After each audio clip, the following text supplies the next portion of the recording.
QM Plus. Okay. And you know on Friday? Yeah. Is it So the this support week, yeah. or the lecture? I mean the tutorial. Which one? So both of them. So on the same Fridays, time? no. On Fridays the tutorials are from 2 to 1 and 1 to 2, I think. And the support class. The support class, not the tutorial. So yeah, the tutorials are from 12 to 1 and from 1 to 2. And then the lecture, support class lecture, I think is on Friday, yeah, what you have there on this timetable. So the tutorials are also on Friday, so I don't know why it doesn't show you, but you should check on QM Plus. There will be a list of groups, and you will have to find your student ID number to see which group do you belong to and which time you should go and the place. This will be all posted next week. So.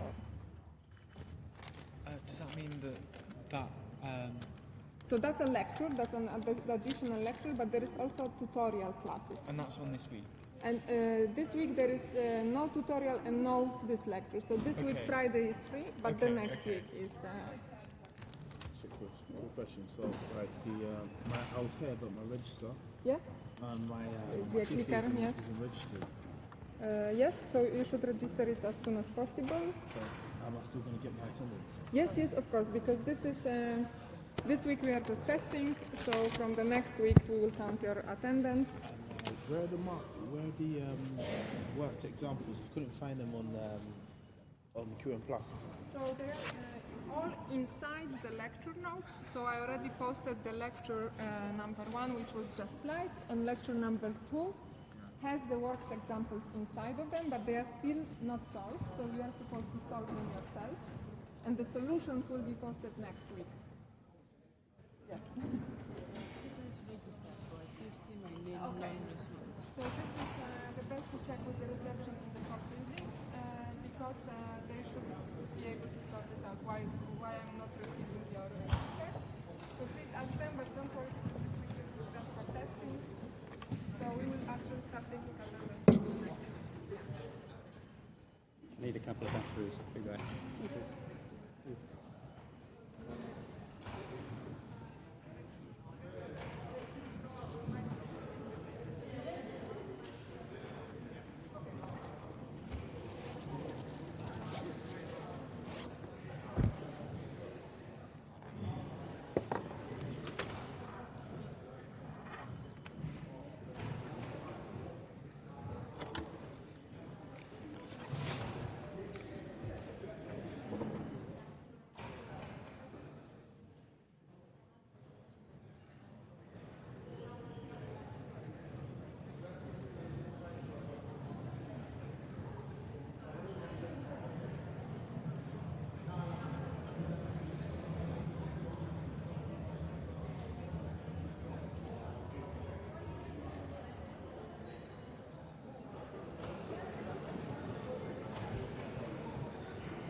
Okay, so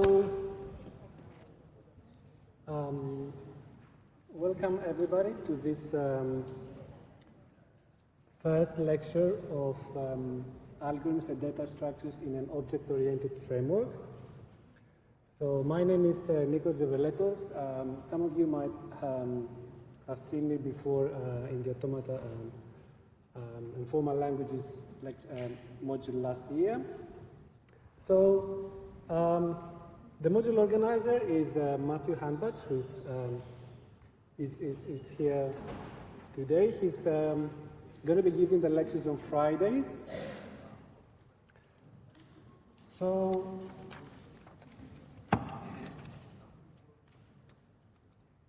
Matthew is the module organizer, and then we'll be giving the lectures together. So there are two lectures for this module. One is, well, this one, today. And then there will be one on Friday, each Friday, from 4 to 6 p.m. And there are also labs. So there are lab sessions each Monday, from 9 to 11 and 11 to 1, well, formally starting from next week. And so how can you communicate with us about the module? Well, you either reach us online or send a post on QM+. There is a question and answer session. But actually, it's better if you just ask questions during the labs and the lectures. Okay. So some more things on organization. So how is this module assessed?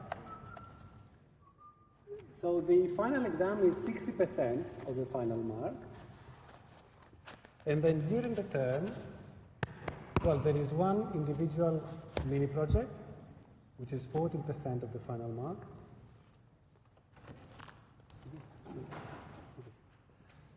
Which is 40% of the final mark. Then there are 10 lab exercises, one each week, one of them 1%, so altogether 10%. And there are 2 interim tests on week 7 and 12, each of them 8%. So altogether 100%. And what about the module material? So the primary source, like of the material, will be the lecture notes, which are online. And these are in QM+, so we already have the notes for weeks 1 to 6. Each week, in this session, we'll be covering part of the main points of the material using slides, and this will also be available on QM+. And if you want to learn more, if you want to read more and practice more, so on QM+, there are some supplementary notes. So these are plain HTML notes with lots and lots of examples and code samples. Okay? Any questions? Okay.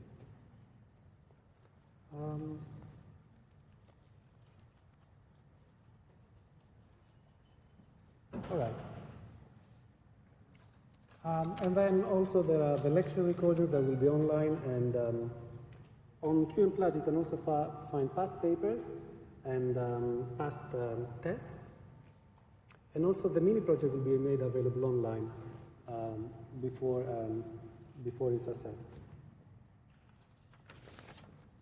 So let's see. So there is so for lab exercises, so we said there's going to be 10 exercises, and there is a little program for them.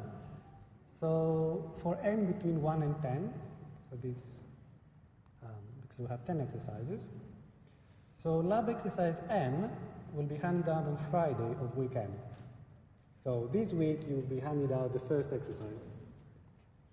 And then this will also be available on QM+ on Monday of next week, so week n plus 1. And then it's going to be marked after another week. So the first exercise will be made at the end of this week.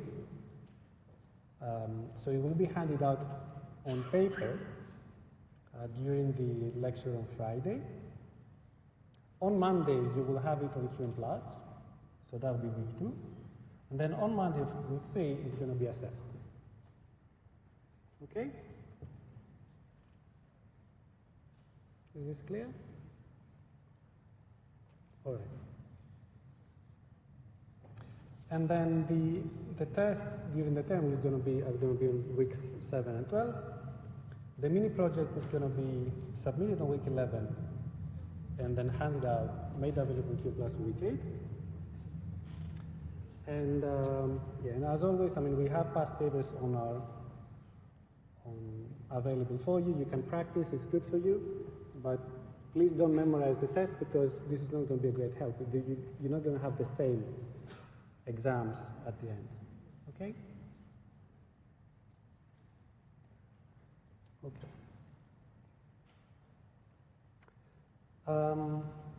And a final remark on arrangements for the module.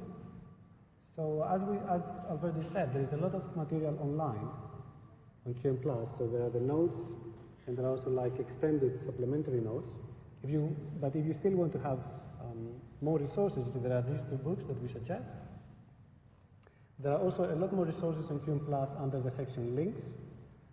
And as we're going to be doing a lot of Java programming, well, a good place to find information and guides is just go directly on Oracle and read from that. Any questions? Okay. Is there anything to add? So we're sort of experimenting with a slightly different organisation to the module this year. So Nikos is going to be doing a 1-hour summary lecture each week, and then on Friday I'm going to be doing a 2-hour lecture. I'm sorry, it's 4 to 6, but it's going to be based more on looking at past papers and problem solving rather than sort of just straight going through material, possibly some interaction. So we're trying to introduce some more interactive style, which will help, will make it more interesting and get more involvement. It is a tough module. You do need to work hard on it, but it's very rewarding if you get it. You do well in it. I'll leave it to Nikos for the lecture today. Thanks. Any questions for me or Matthew? Okay.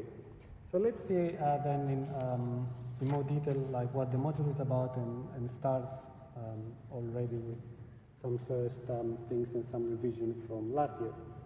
So, okay, so the title is Algorithms of Data Structures in an Object-Oriented Framework. So obviously the concepts here are algorithmic data structures and object-oriented programming.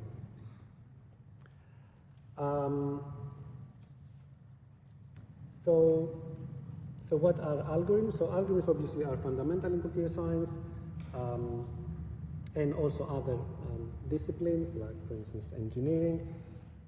Data structures are also fundamental. They are structures that allow you to store and manipulate data, and obviously data structures are designed in a way so that manipulation and storage of data is done in a better way. But this module in particular focuses on an object-oriented programming approach. And in particular, we take advantage of the tools and the libraries that are available in an object-oriented language like Java in order to do better ADS, abstract algorithms data structures. So this is the main concept of the module. So there's going to be a theory part, which is, well, the algorithms of the data structures, and a programming part. And you have to engage in both. So in particular, there's going to be a lot of Java programming. So in a sense, if you like, the module combines three things. So the high-level view of algorithms and data structures. So I'm talking a bit abstractly. So let's see, what is the data structure? For instance, a data structure is an array.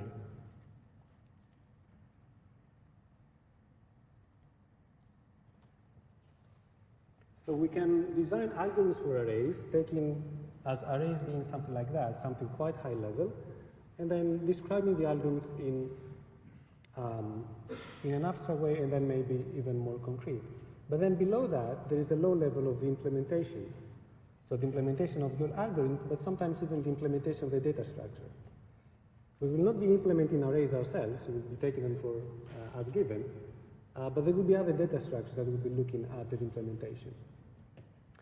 And at the high level, you use a data structure, and at the lower level, you have to implement. And the programming language tools that we have offer like the medium that allow you to go between the two. And in particular, in a language like Java, the language you start off is quite high level because you already have a lot of structure there designed for you. So I was supposed to do this like this.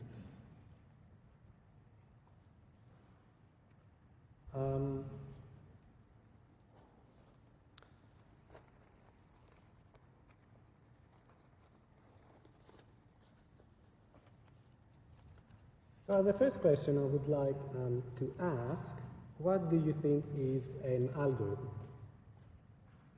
So I have written here a definition. So an algorithm is a description of a formal process, a sequence of rules or steps that allow you to solve a specific problem or do a specific task.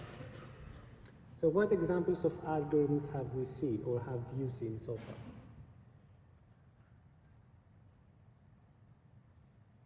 Any ideas?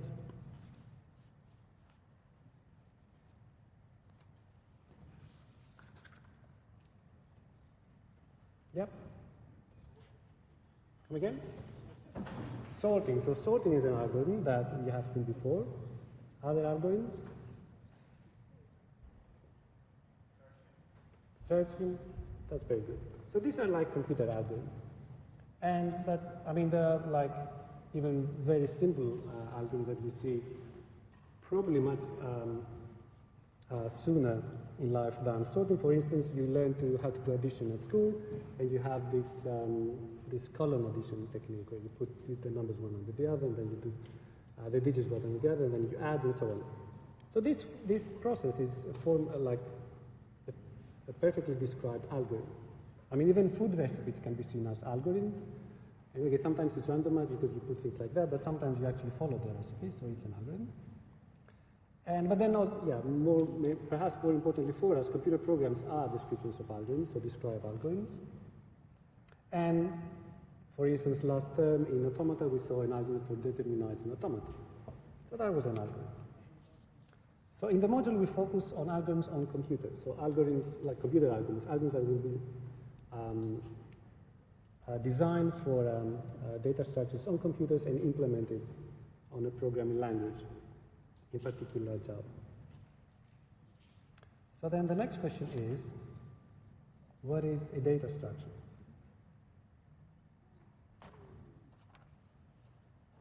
So we already said that arrays are one kind of data structure. In the module, we're going to be seeing more advanced, if you like, data structures. In general, a data structure is a structure that contains data and allows you to manipulate them in an efficient way. So for instance, the algorithms we saw, they manipulate different kinds of data structures, or like different kinds of data. Addition manipulates digits. Recipes manipulate ingredients. Programs manipulate, objects if the programs are in Java.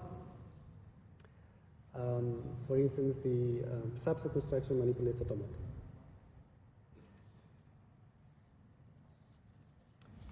So what we're going to be seeing here is data structures and how to use them or how to implement them in Java. Okay?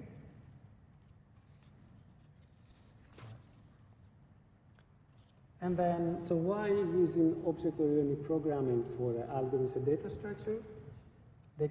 So there are several reasons, and here I have listed some important ones. So object-oriented program allows you to structure your data in classes and then in objects. And it distinguishes between the using of a data structure and designing. So you can actually use very complicated data structures that somebody else gives you without knowing exactly the implementation. And also, very importantly, some algorithms and some data structures are already implemented, so we take them as given, and we can build bigger things.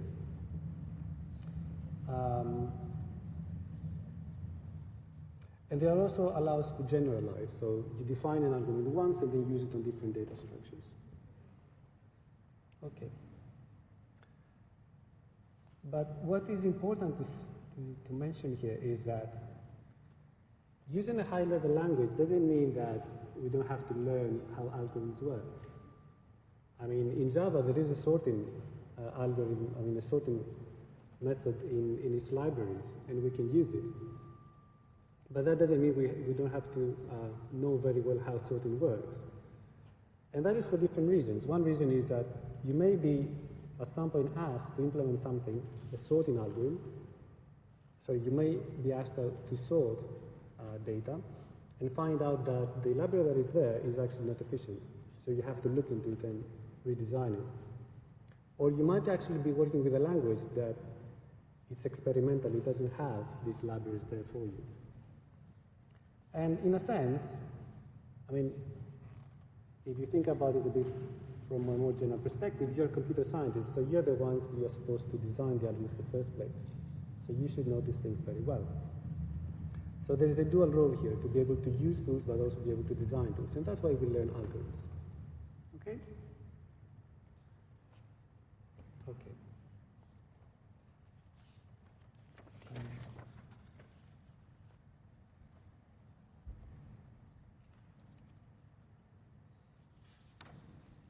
Okay. So an important notion in this module is the notion of abstraction,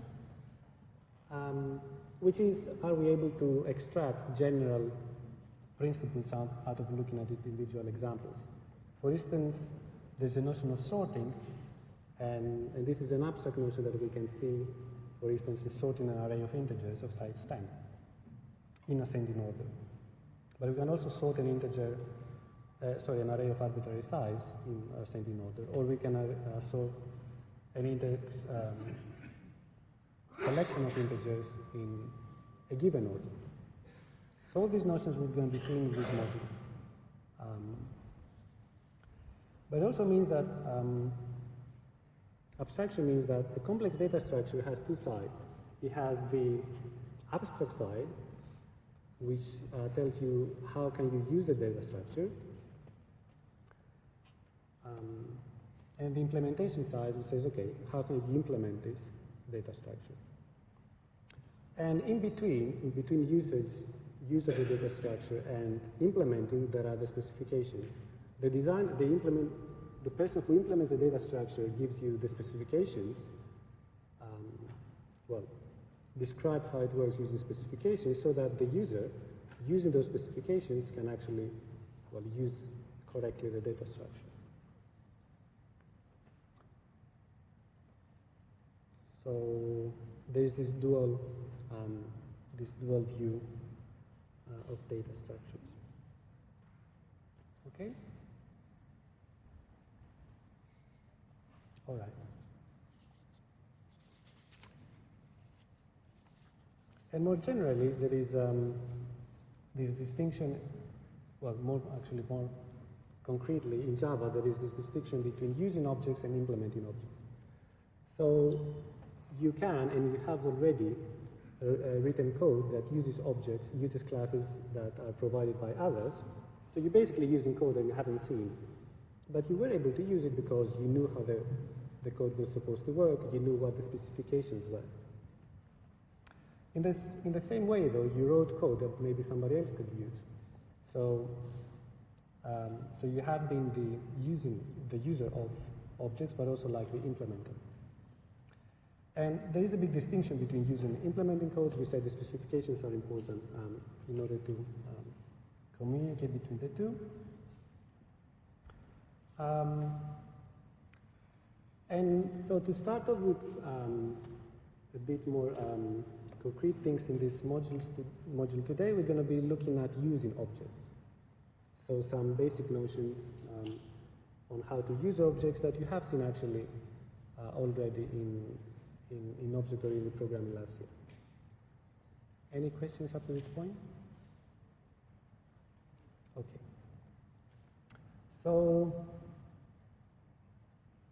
Okay. So we're going to be using a very simple example and maybe, probably a toy example. So we're going to be using a drinks machine. So a drinks machine for us is going to be a class with several methods that tell us how to use the machine. So for instance, so this is the machine. It can deliver Cokes or Fantas. And then you can insert coins, you can ask for change, you can see what the price is, you can see what your balance is, you can see whether the machine is empty of either of the two products, and counts are delivered here and your change is delivered here. So let's look at, actually I need a blue pen.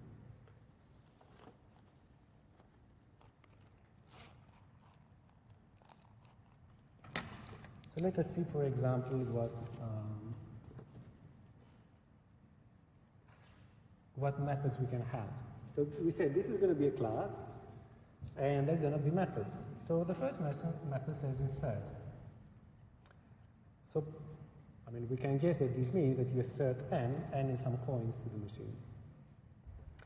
Then there is this method that says get balance. It doesn't need any inputs, any arguments. So it basically returns the balance of the machine. And this returns the price. Now we can see that the getPrice method, for instance, doesn't have any arguments, so probably Fantas and Cokes are going to have the same price. And then these ones check whether you have products in the machine. This one returns your change. Then these two return products. So when you press Coke, the machine returns with a can. Can is an object, that represents cans. And then there are also some methods for the person who actually administers the machine. So in order to load it, to set the price of things, and to collect the cash. Okay? It's a pretty toy example, but it's actually going to be very useful for what we want to point out about using objects in this lecture. Okay? So let's see. So how can we see machines as objects? Well, we can view machines as objects. This correspondence makes sense because, for instance, many machines, objects, are designed built to the same design, and the design in this case is a class. We can use a machine without knowing how it operates inside, so long as we know like the specifications, what these methods are supposed to do. And we can only interact with the machine using the methods. In particular, the methods are public. And the interaction is based on method calls and returns. So this is very much what an object does for you. Okay? So it's a nice analogy, if you like. So let's start off with some notions we want to look at. So the first one is objects and variables. So if I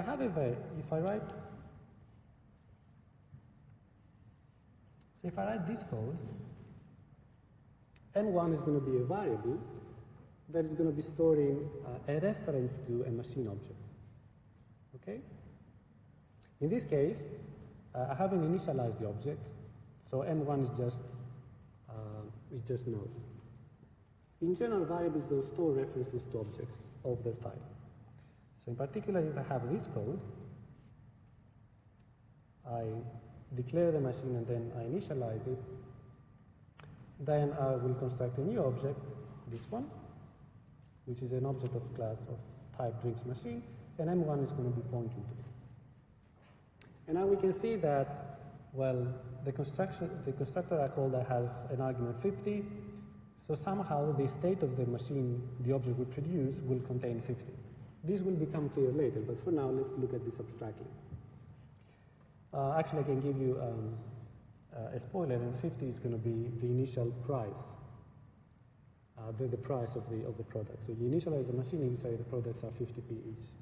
So it's quite cheap actually, this machine. Okay, and then what can we do? So as we said, we can use constructors and create new objects. And well, you know how to use a constructor. You call a constructor using new, and then the name of the constructor of the class, and then arguments and so on.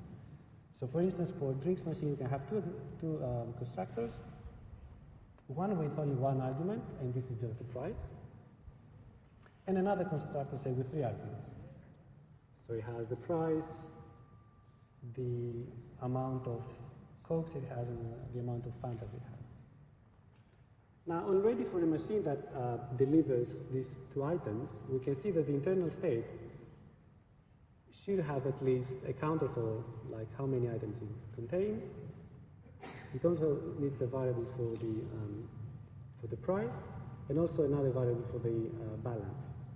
In this case, the balance we don't have. Okay.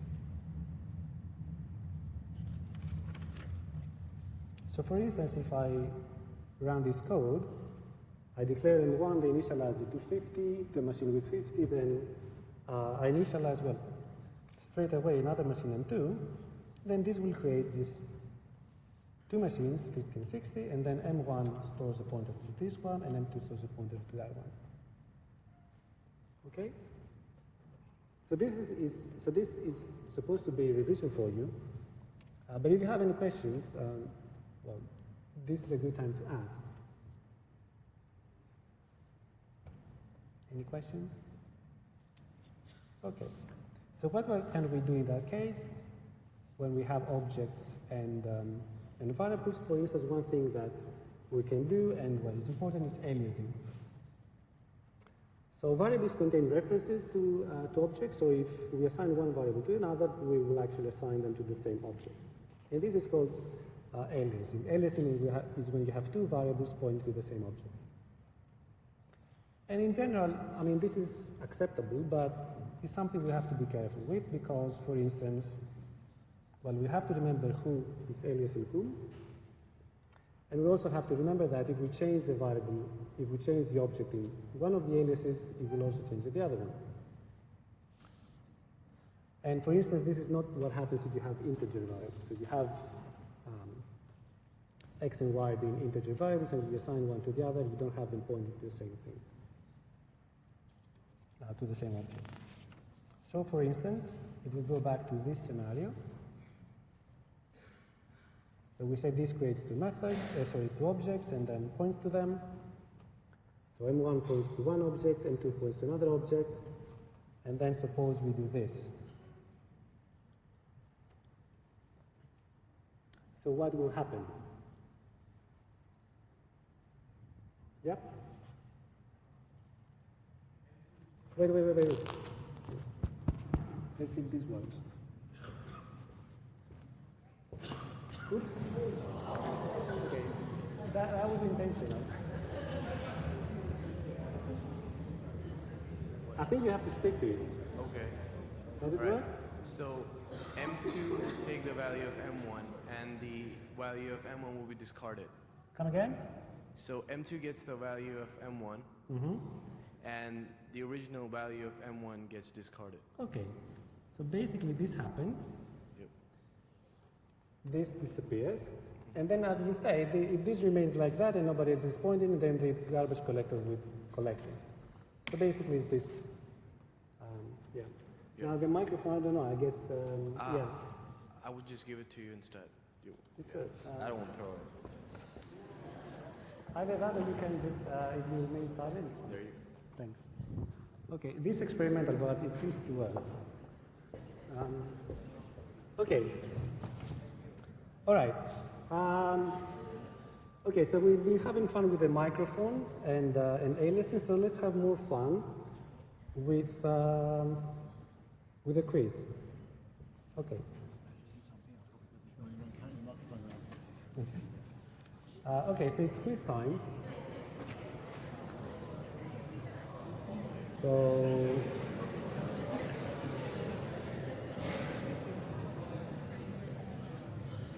okay, so you can go to that link and come again.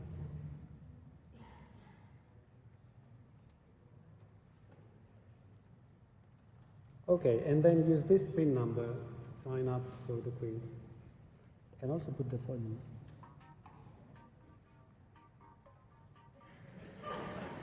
I don't know if this is a bad word or not.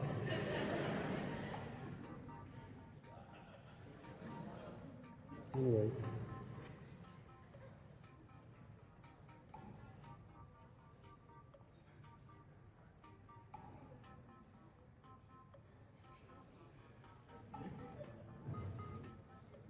Okay.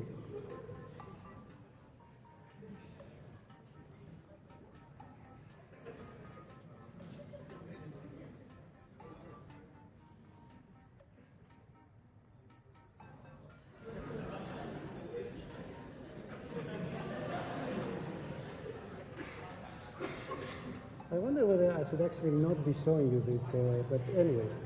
Okay, so we have 100 people. You can still sign up if you remember the PIN. And while you're here. But yeah, let's start. Okay. So the question is, what does the following code print? So it's basically what we had before. Drink machine M1 equals, well, a new drink machine with 50. And then M2 alias is M1. And then we set the price in M2, so in M1, and then we print from M2. So the options is 50, 60, 42, or it just doesn't even work.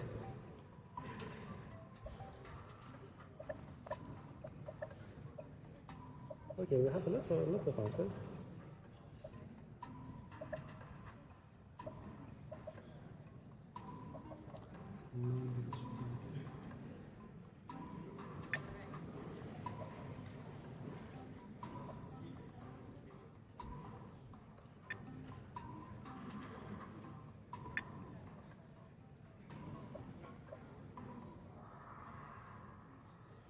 Okay. So most people got it right. Some people print, okay. So let's show again what this was. So we create a machine with 50.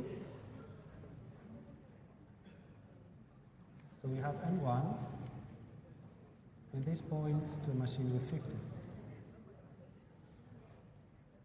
Okay? And then we say, let's have a new M2. And this points to the same object as M1. So already you can see that the option 60 is not relevant in this one. Okay? And then we say, okay, then set the price of M1 to 42. And now you can see that if you print what you get in M2, you get back 42. Okay? Okay, so most of the people got it right. I guess some people thought that aliasing doesn't work. Okay, let's see how we do in the next one though.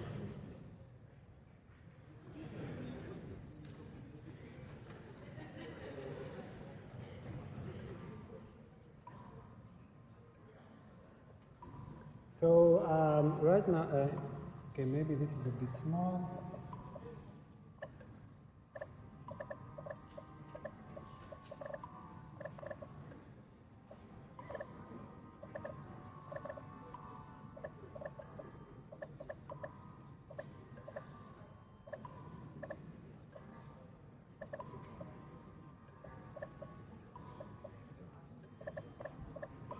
So it basically does the same with integers.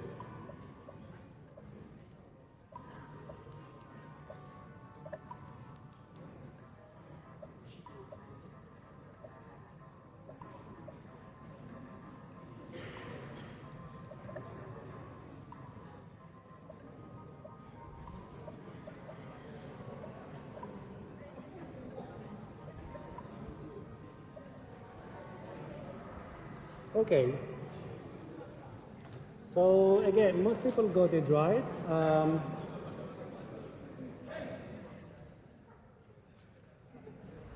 Okay, some people got confused with aliasing, but not that in this code.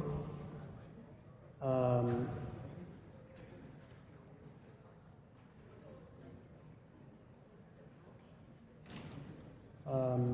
on. So in this code, there's no aliasing. I1 is made 50, I2 is made 50, and then we just change the value of I1. There's no expectation that I2 changes. Okay. Now in this example, we didn't have aliasing because these were integers, like ints. So I'm going to have now the same example, but these here are going to be objects, integers.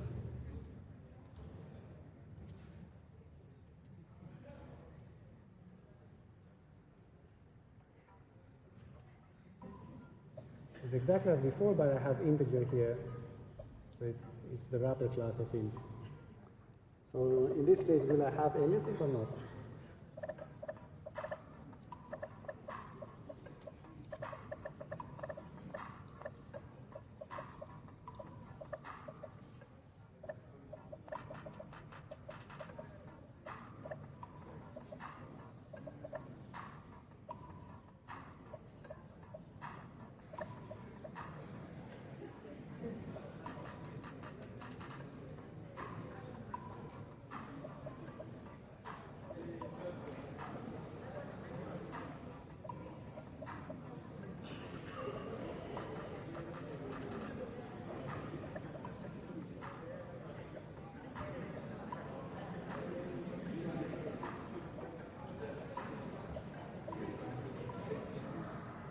Okay, that's very good.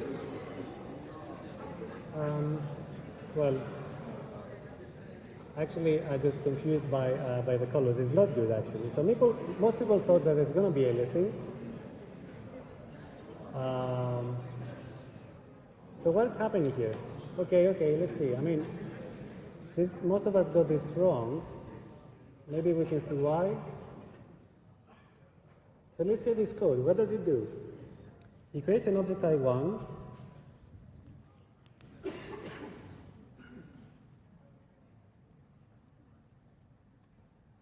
and then makes it point to 50. And then says, okay, make it I2 go to 50. And now here I have I1 equal 42. But this is not an I didn't call a method of I1 saying change your state. What this does is another guy of these. It actually creates a new object and assigns 42 to it.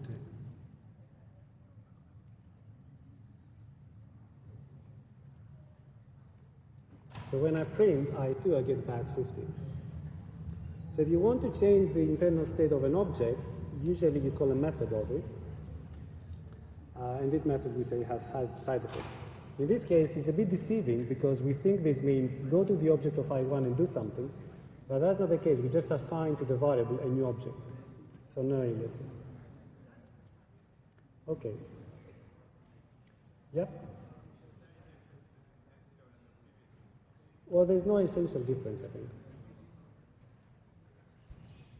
Yeah, it was a bit of a trick. Okay. And the last one we have arrays. So A1 is an array of size 1 with initial value 50. A2 points to A1, and then we change the value in A1 to 42. So what do we print?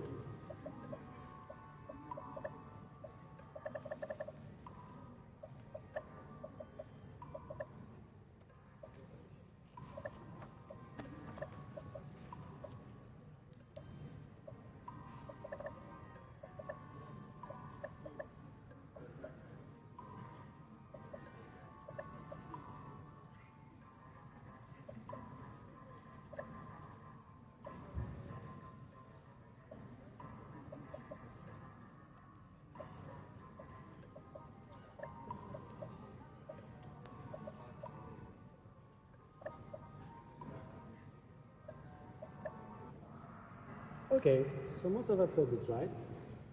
So indeed, we're in this position, in this situation, and then we say go to A1, find the array, and then assign 42. So then A2 still points to the same array. I mean, the array location didn't change, so still is. Okay. So that was a lot of fun. Let's see a bit more. So what is happening in those examples? Okay, I have to switch now.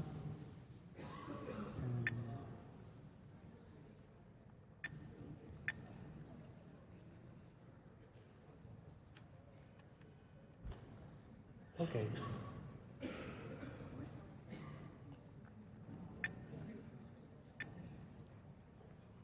All right. So back to this. So some points to make about method calls. So we have seen so far in the first example in the quiz that we set the price of a machine using the method set price. So we had this command. So in general, when you call a non-static method, you attach it to an object, and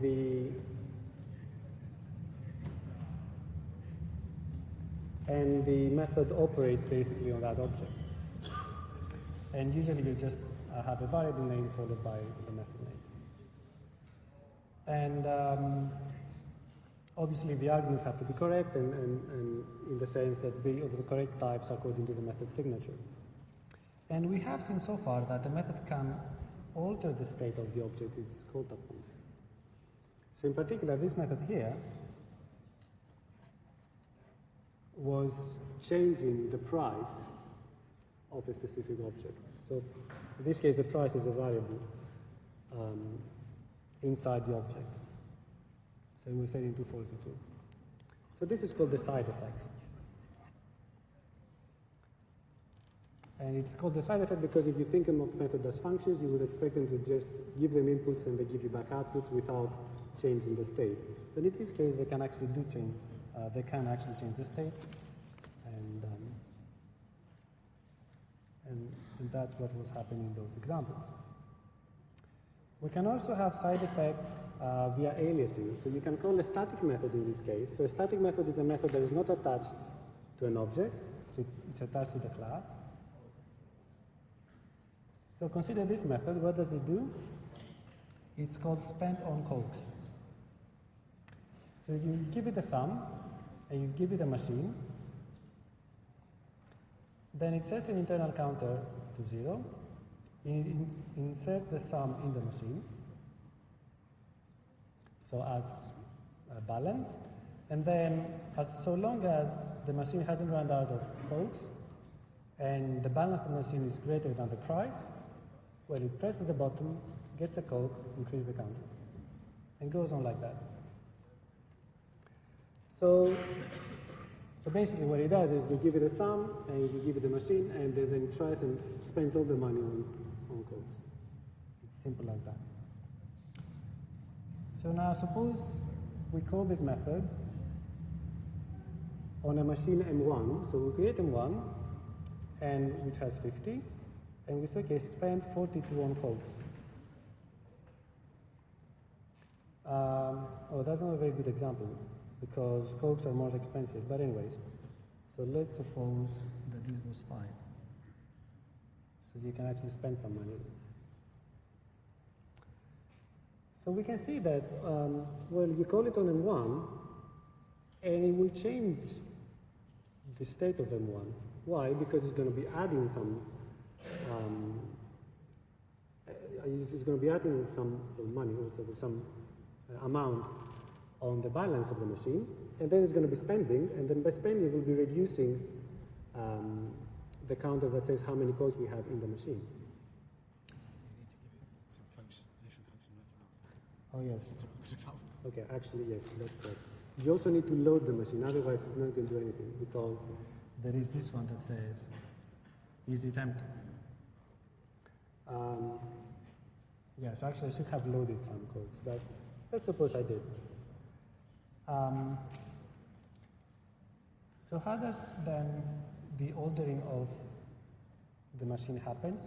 Well, we have this, and we have that, have this and have that. So when you call, sum is assigned 42, and then this machine is assigned M1.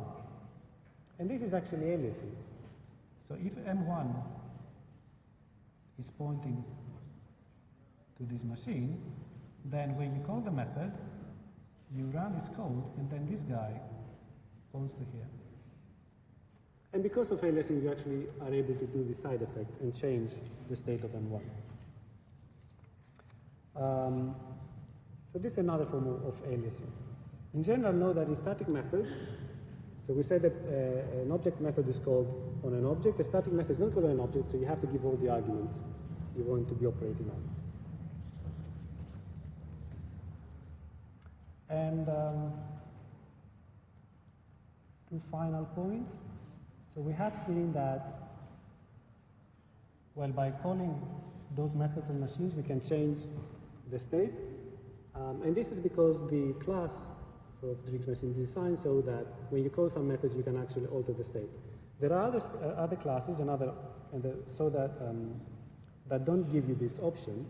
So basically, whenever you call a method, you cannot perform any changes on the object you call it on. And these objects are called immutable. Whereas what we just saw, the Drix machine is a mutable object. So in a sense, a method call on an immutable object is like a function in mathematics. You give it an input, you get back an output, and that's it. There's no side effects. So you also always get the same value, for instance. So if you remember when we had this example in the quiz with integers, well, the trick here is that integers, the integer objects are immutable. You cannot change their values. There's no way. So even if you wanted, there was no way that I2 could change the value this way. Okay. And finally, the point to make is about exceptions. So a method may return with a value, or it may throw an exception. So when is it good to use exceptions? For instance, suppose you have a machine and then you run press coke on it. So if the machine has enough cokes, and if you have put enough money, then you should return with a can. But that might not be possible because, yeah, the machine is empty. So there are different ways you can, as a designer of the method of the object of the class, you can address this. You can say, okay, if I cannot return, I will return null. But there is a bad design choice because the person who uses your class, who uses your objects, might not know that, and they might be assuming that there is some value. And in general, it's a bad programming practice to just return nulls. You should actually throw an exception. And then in this case, it's a checked exception. It says is one that is expected to happen. You either need to put it in a try catch statement, or you have to indicate it as thrown in the method signature. Okay. Do you have any questions? Okay, so this is the summary of what we saw today. So we introduced the basic notions of this module, and then we started revising notions from object-oriented programming, and in particular how to use objects. So what I would like to stress is that we used grid machines, which was a toy example, but it was good for illustrating some notions. So if you feel comfortable with them, that's fine. If not, that's fine again, but please practice more by going online and looking at the code. Okay. See you on Friday. Thanks.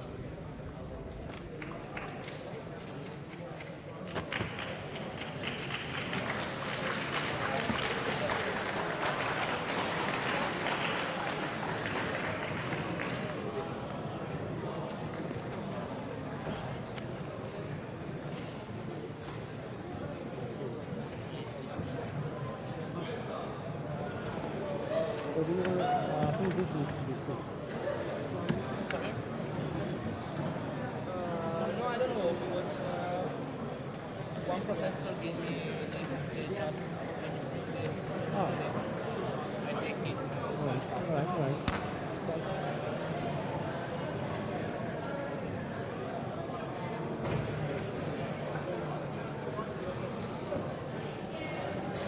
It's not with a microphone. Sorry, does it work actually, the mic? It works, but it's this microphone doesn't have something to attach it. Sorry? On you. It doesn't have anything to attach it on you. Oh, so it's just like a right. I can have it in my pocket. But there is another one. There's somebody brought in just. Oh, this one, okay. Are you the technical guy? What? Are you the teacher or the technical? I was the teacher, but yeah, I had to improvise and how to attach them.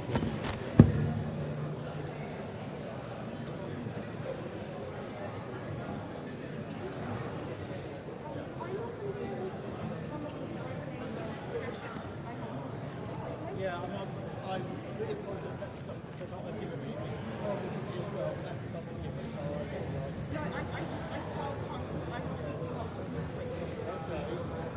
Let me see the.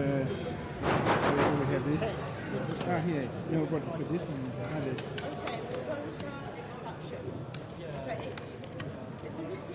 Okay, listen. Oh, okay. So that would be great if we can fit that.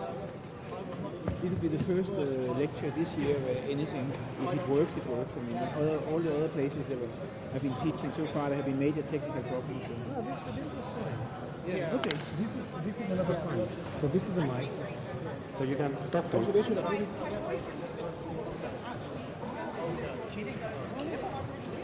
It's really clever.